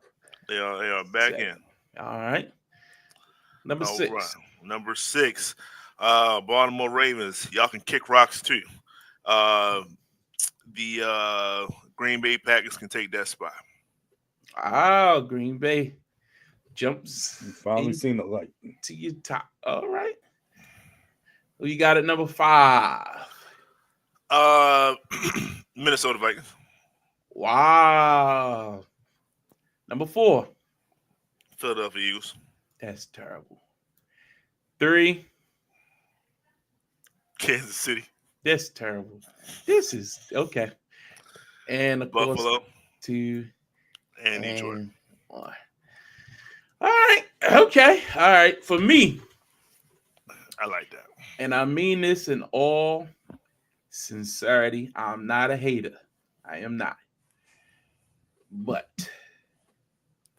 I can't put the Pittsburgh Steelers in my top 7 after beating that Bengals defense. It didn't impress me as much, so sorry. But I will say I have been doubting this team, but I'm ready to put them in there. I put the Green Bay Packers in my Both top y'all 7 seem alike. for the Okay. first time. Number 6, Just I'll follow go my with the lead. Minnesota Vikings. We follow your lead when Houston Texans get back up there. Number I 5, hand them I'll off stick over. with my Seattle Seahawks, who none of you all believe in, but I do. Number, what's that, 5? Kansas City 4. Chiefs, because I don't think they're that good. Buffalo Bills, I'm sticking with the Eagles at number 2. I think the win over the Ravens makes them really competitive with the Lions as the best team in the league. And I go with Detroit at number 1. I'm sticking with that list. Calvin, what you got? What team did you leave off? The Ravens. Okay, you didn't say that. I just wanted to hear this. Yes, the Ravens are not. I wanted to hear you. For the first time. That was so smooth. You just kind of went through the whole thing. Hey, y'all was talking. He never said it. So I just kept it going. Understood. The Ravens Calvin, have fallen out of it's my your top turn. 7. What you So got? I had Calvin? 7. I'm gonna be stubborn. I got the ball. I got Minnesota at 7. I finally slide them in at 7. I still had my doubts about this team, but they're the they're team 10 on and the way out. they're 10 and 2. They're the fringe team. We'll see. I got I have Denver at. I'm sorry. I have Green Bay at 6. I have Green Bay at 6. I'm sorry. Okay. I still have Denver at 5. Really? I have Denver at 5. They were not impressive. And then my top 4 remains the same. Kansas City at 4. Philadelphia at 3. I wanted to move Philadelphia up to 2, but just the dominant fashion that Buffalo won. Even though they beat a lesser team, in my opinion, you did it just like it was still a dominant win. Philadelphia had a bigger team that was in my top 7. And of course, Detroit remains in the top 10. So we have. So what team did you leave out, sir? A team that was in last week. So hold up. We had to shuffle out one team. Justin, you shuffled out 2 teams. For the first time all year. You shuffled out 2 teams. For the first time, and it won't happen again. Trust and believe. You were the only one that had Minnesota up there. I know. And they I'm sorry, Miami to begin with. I said I meant Miami. I had Miami. I mean, I had Minnesota in my list last week. I meant Miami. I said Miami. Okay, yeah. Boy, when I said I went out on a limb, I definitely came back handicapped. I sure did. I sure did. So do y'all think that on its face, be real, is Buffalo a better team than Philadelphia? No. How you got them high in your power? I don't. But my opinion is Buffalo dominated. Granted, it was at home. They did not do anything, in my opinion, that can say, oh, they didn't win in a dominant fashion, or to knock them down. So I can't knock them down yet. They played a San Francisco team, but they dominated San Francisco. Though if you can't help who you play, but if you dominate in that game, I can't hold that against you. And they dominated San Francisco. I think power rankings is about updating your resume week to week. Not this is what you did last week. Even still, Philadelphia's win wasn't as impressive as Buffalo's, in my opinion. Philadelphia went into Baltimore and got a good win. But in regards for the entire game, they were down at the beginning of the game. Okay, now, granted, there's another way to better explain it. Was San Francisco anywhere near your top 7 in your power rankings last week? No, but they dominated. As I said, Buffalo dominated anywhere that victory. Near your top. I just 7. said no, but they dominated when they won that game. 7. They dominated in that game. It's like I said. Well, based off that logic, then in your list, Larry, why isn't the Eagles number 1? Detroit didn't look that impressive against Chicago. I debated putting the Eagles at number 1. Should have did it then. The only reason why I didn't is because Detroit only has. They lost so long ago. What have you done for me lately? This is the power rankings. All that stuff you just said. You're being on the fence about it. You are. You need to go change that. Kansas City almost lost. Minnesota, Green Bay, more impressive victory than Kansas City. Agreed. Kansas City's still all the way down on my list. I'm not putting them no higher than that. But the only reason why I'm not putting in Seattle is Kansas City only got 1 loss. That's the only reason. I didn't mention Seattle. I said Green Bay and Minnesota. Green Bay, I mean, they coming. Let's see what they do on Thursday Night Football.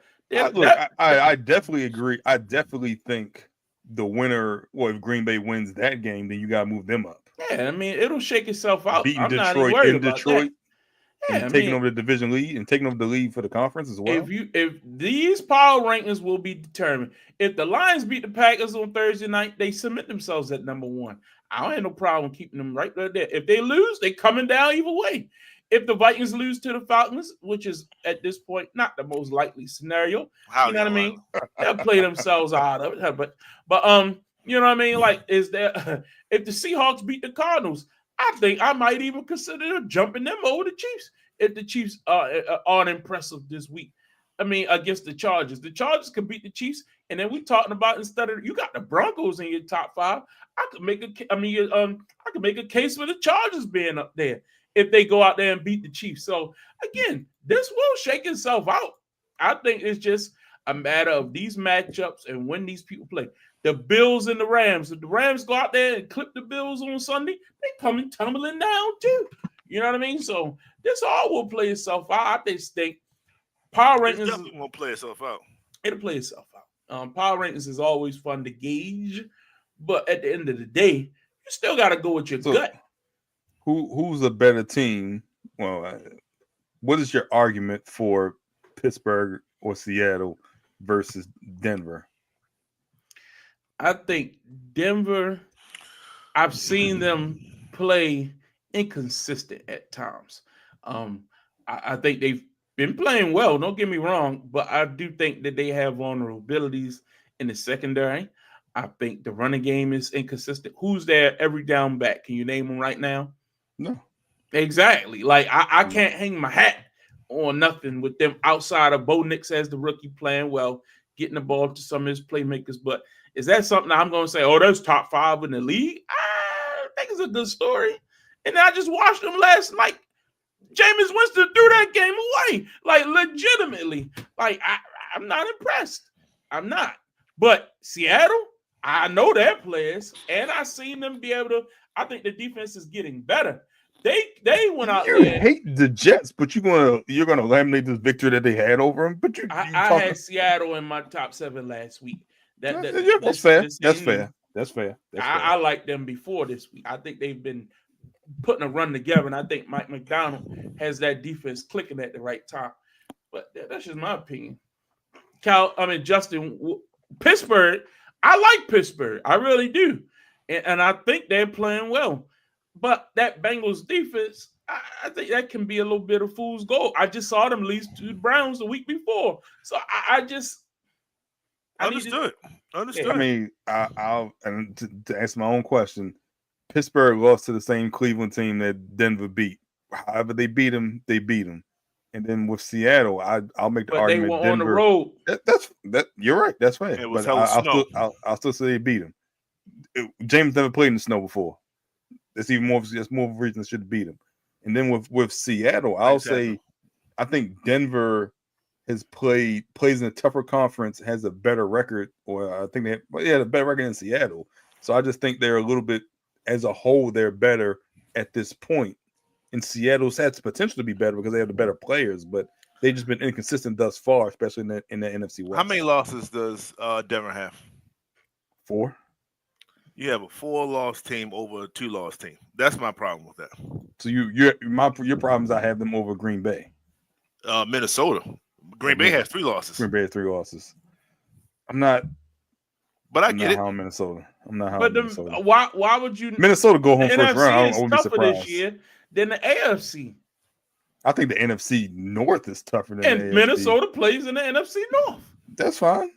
I'm not high on Minnesota. I'm not high on Minnesota. I don't see it. But again, that's your list. It's fine. I'm a quarterback guy. Like you asked me to trust Sam Darnold, and thus far it's worked out. But he had a hell of a game last week. Let's look at this playoff projections right now. If we would look at it, the Broncos will be matched up with the Buffalo Bills. You giving them a chance, Calvin? That's your team. In Buffalo? Mm-hmm. Nah. I think Buffalo right now is playing the best in the AFC. Okay, Ravens Steelers. Justin. Oh, it's Pittsburgh all the way. All right. And you got the Chargers and the What's that? Houston Texans. Texans. Yeah, I don't see that. I think Broncos had 5 losses, by the way. I just wanted to add that. I 8-5. Okay. think the Chargers could get the Texans. I don't care where it's at. I think I would agree with that. if Dobbins is healthy, I was going to say, if there's no Dobbins, they can't run the ball. They can't run the ball with no Dobbins. I mean, even though they ran the ball well the other day, they did, but that was against Atlanta. Atlanta's defense is not terrible, so I won't even say that. He got a month to get healthy, so yeah. In the NFC, Washington and Philly. Justin, who you got? Washington and Philly, and a barn burner. It'll be Philly though. Calvin, Green Bay. Green Bay and what the hell is that? Seattle. Seattle? Okay. The team you just raved. No, I couldn't see that helmet logo on the side. What the hell is that? Who you got? The Seahawk. Who you got? I got Green Bay, even though it's in Seattle. I got Green Bay. That's tough. That's a tough matchup. And those teams used to always match up. Remember, Yeah. you always had Mike Holmgren versus the old team. You had when he was up in Seattle. You had the game with the replacement refs. Oh man, you had that game. The bad call game. Yeah. And then Minnesota and Atlanta. I mean, of course, I'm going with Cousin Kurt. He gonna get his act together. I mean, it was one bad game, man. We'll get a preview of that this week. So, but that game would be in Atlanta. Preview. They won't be in a playoff picture. All he gotta do is so you can sub in Tampa Bay right now. He get a home game. Let's go. And I can. In the hunt, we'll see. You got the Colts, Dolphins, and Bengals, which tells you how bad the AFC is. Even though Colts are right there, it's not like that was a key victory they had on Sunday. Yeah, but then you got the Bucks, the Cardinals, the Rams, and you still got the 49ers alive. So again, any of these teams get in, they could make some noise. But here's a question I got for y'all. And here's a real question. Out of these AFC teams, is there any team that you think the Kansas City right now automatically wipes the floor with? Any team that can't compete with Kansas City right now? Name the team that's in that can't compete. Can't compete. That can't make Kansas City fight for their lives. Go on, Justin. Scratch your beard. Any team. It'll be hard for all of them. All of them. That's my point. But in the NFC, any team do you think Detroit would be scared of? They should be scared of all of them. I think Detroit's scared of Philly. I think Philly's the only team. Maybe Green Bay on the right day. Maybe Green Bay, but I'll be more sure of that after Thursday. Yeah. You have to find out whether this past game was a fluke or was it something more serious for Detroit. That is correct. But I guess my thing is, if Detroit loses to Green Bay, it's another division game. And if it's close, that's true. It's a division how much do you put on today? If it's close, if it's a 3-point game, does that really change your opinion about Detroit? No, they could be had. I think they could be had anyway. It's a division game. I think those are naturally closer. And when you put in the real playoff picture and you put in that Tampa Bay for that 4th seed, okay, they already beat them. I'm just saying, we already beat them, and they was healthy. That's all I'm saying. Yeah, you're right. But I get it. But I need to see more. And I think these last couple weeks, when we talk about the playoffs too soon, we forget that some of these games, these teams are a game or two apart. You know what I mean? Like if you go on you stump your toe once or twice, these seeds could be completely different. I think they'll be different, but I think the NFC is a lock. I think it's those 17. I don't think it's that order. I'll say it like that. You don't think the Bucks could get in there over the Falcons? We got the same record right now. Same exact record. You don't think the Cardinals or the Rams could make their way in there? Especially in that division. They all separated by it's going to be week 17, week 18, whatever. What are we talking about here? Ain't no locks. You lose a game you ain't supposed to lose. It happens all the time. I don't think nothing's a lock. Anyway, you all see our original picks. We don't need to talk about that this week because, again, it's so much going on. Not the fact that I'm trying to gloss over it because I'm still mad. A couple of my teams ain't that Washington one. I shouldn't have. I changed to Washington. Why did I change to Washington? They ain't going nowhere. I mean, you Damn got it. Miami number 1. They in the too, so- playoffs though. You think they getting in? Washington, they got a shot. They got a strong shot. I think they might get caught. Who? The Cardinals, the Rams, any of them can catch them. They ain't that far ahead. Like you just sailing in 8-5. These teams 7-5, 6-6. Washington still got to play Philly. They got a tough little schedule. If you want to go over it, we can. I don't think they're going to the playoffs. That's a good story. Anyway, Hard Knocks started tonight. Should be interesting. I saw the preview. Did you all see the preview when Mike Tomlin and the talking first 3 about- minutes? I saw. Yeah. I think. I saw that. should be interesting. So it seemed like it started last month, or it started. They're filming. They're showing as of last month. Well, I know at the stadium, NFL Films was everywhere this past Sunday, so they all over that. That's gonna be a big game. They're gonna be showing that Philly game in depth. So as soon as we done recording, I'm gonna be checking that out tonight. Hope it should be fun. Should be fun. One final thing before we get out of here. We did have the college football playoff rankings. The new rankings came out tonight. And yep, it happened. Miami's out of there. What's your thoughts? Lost Miami team. I mean, They I was surprised. 2 games too late. I was surprised Alabama was in. If I didn't even realize, I don't even know how I didn't realize SMU was in the ACC. Really? Anyway, that's how they top 4. That's the ACC representative. I didn't even realize that, and because they played Clemson for the ACC title. Yeah, that makes sense. And but I'm surprised Miami wasn't in, and they don't have an in. I don't think right now because you need, if SMU loses, I'm assuming that's Clemson right there. But I don't think they have an in. Well, either. I think what the committee was looking at is when they lost that game, you beat Mississippi State, right? That's a quality. You beat Georgia. Those are 2 more quality wins for Alabama than any win that Miami's had all year. Who is Miami beat? It's on par with for Georgia. Too much of nobody. Miami had to win. That was it. You win or you win, and it was in their hands. You lose 2 games out of the last 4. It is what it is. So we're saying, we're going back to the SEC. The SEC is tougher, or has more wins in the SEC mean more. It would always be.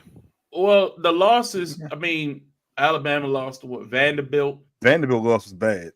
That's a bad loss. They lost to Tennessee, and who they lose to last week?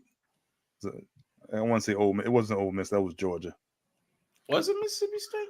Alabama got 2 losses or 3 losses? 3 losses. They Alabama's got 9-3. Yeah, they lost. Miami's 10-2, which is why I'm like, But the quality wins, I think they looked at more so because I think you beat Georgia. You beat, that's a good win. That's Alabama's beating Georgia, Mississippi State, Missouri, and LSU. Did they beat Mississippi State or they lost to Mississippi State? They didn't play Mississippi State. That was Georgia. No. I'm looking at the schedule. They didn't play Mississippi State. Who they lose to? Name their loss. They lost to Vanderbilt. They lost to Oklahoma. And then they lost to that's a quality loss. Oklahoma was unranked. Still they lost 24-3, and they lost to Tennessee. Or Tennessee. That was a big team. They lost to Tennessee. What were they ranked at the time? That's when they lost to Tennessee, they were 7. Tennessee was 11. Yeah, there you go. When they lost to Oklahoma was unranked, but they were still 7. And when they beat Auburn last week, they were 13. Yeah. Again, it's that SEC bias. We all know that. It is what it is. But again, conference championship games, all that will come into play. What was your thoughts on the whole Michigan-Ohio State game from the weekend? The flag planting, the fighting, all that good stuff before we get out of here. Justin, your thoughts? That's football, man. It's college football at its finest, man. But look, man, Ohio State got a problem. You've got to figure out a way to beat Ron Davis problem. Michigan. Ron Davis. They got a Ron Davis problem. He need to be gone. You can't You be. can't You lose can't. Michigan 4 years in a row. You can't lose to Michigan when they are this bad this year. Yeah, you were a 23-point favorite in that game. You gone. And you're the offensive At coordinator. home. You're the offensive coordinator too. Yeah. Yeah. You gotta be gone. That's unacceptable, man. You And gone. then you 100%. get The mad only thing because they that come out say- there and plant that flag on your field. The only thing Do that something saves about him it. if he win a national title this year, but I don't think they're gonna win. But he I gotta don't be gone. Oh, then they're gonna win. He gotta be gone. Yeah, that's bad, man. You Harbaugh gotta be leave, and y'all still lose to Michigan. And Michigan had problems. It's not like they was just having a They regular was season. 24 point underdogs. 23-point game. And won the road. No, you gone. Yeah, You gone. You can't lose that game at home. The alumni are furious, like livid, like yeah. And next year they playing for big NIL money. You can't be You gotta be able to recruit, get those big time recruits to stick around for a year or two. I don't think that coach is gonna be able to do it. Look, it's still Ohio State. They're gonna recruit well, but I'm just saying, you lose to Michigan all these years in a row, you become a stigma get on you. Yeah, but the fighting, all that's gonna happen. You know what I mean? That's football, like you said. Emotions run high, tempers flare. You lose a game you ain't supposed to lose. You got championship aspirations. Now, Ohio State's still in the running. They still in the 12. They still got a chance to win the national championship game. They better represent themselves well. They better go pretty far because at this rate, he fighting for his job, like you say. Interesting stuff. But anyway, folks, we'll be back tomorrow night talking NBA midseason tournament. Getting down to the wire here. We into the month of December. As the months get a little later, now basketball starting to heat up. We have a lot to talk about, man. Some interesting discussions been had. A lot of games tonight that will have big implications as well. But join us on our YouTube channel tomorrow night. Get Off the Damn Fence on YouTube. It's going to be a YouTube exclusive. We might share it to Facebook throughout time just to show y'all that we on there. We want to try to drive some traffic to our YouTube channel. So we ask that you like, share, subscribe, and tell your friends that we are around tomorrow night, 9:00 on YouTube. Justin, tell them what they can expect to see tomorrow night. You're going to hear me talk about the New York Knicks and how much of a positive story they are, first and foremost. And we're going to hear the other two talk about whatever it is they want to talk about. But it's mainly focused on the New York Knicks. And we're going to throw in some love to LA. Why? Because they look like, 100% crap. That's love. And now all of a sudden, rings in New York, those in-season tournaments don't matter no more for some reason. So we're gonna talk y'all about trying to get what we already accomplished. I understand. We're gonna talk about that, but most importantly, us three we're gonna stay together. We're not splitting up like the New Day. We're here to stay. Oh my Lord, man, that was absolutely phenomenal. Calvin, what could you expect to talk about tomorrow night? I'm going to tell you why every team wants what we have, and that is the Emirates NBA Cup Championship. I'll also tell you why LeBron James has been struggling so much, and it has nothing to do with playing every game thus far. It's just Father Time catching up in some aspects. In addition, I'm going to tell you who's going to win the NBA Cup once I know who this final team is in. I'll give you all that tomorrow night. All right. So tune in tomorrow night, 9:00. We thank you for checking us out each and every week to Get Off the Damn Fence. We know, busy week, but if you're checking us out afterwards, live, whatever, we appreciate you because we see the views, we see the comments coming in, even after the show airs. We know sometimes it gets late, but we appreciate the loyal watchers. You know what I mean? I see the numbers, and we appreciate you. But we're trying to get our YouTube up, so if you can subscribe, like, share, help us get our name out there. We greatly appreciate all our loyal fans and viewers. And if it's your first time, you can expect to see us each and every Tuesday night right here on Facebook Live. And we're doing some NBA coverage on YouTube on Wednesdays as well. So thank you. We'll see you next week right here on Get Off the Damn Fence. Holla. Yeet. These guys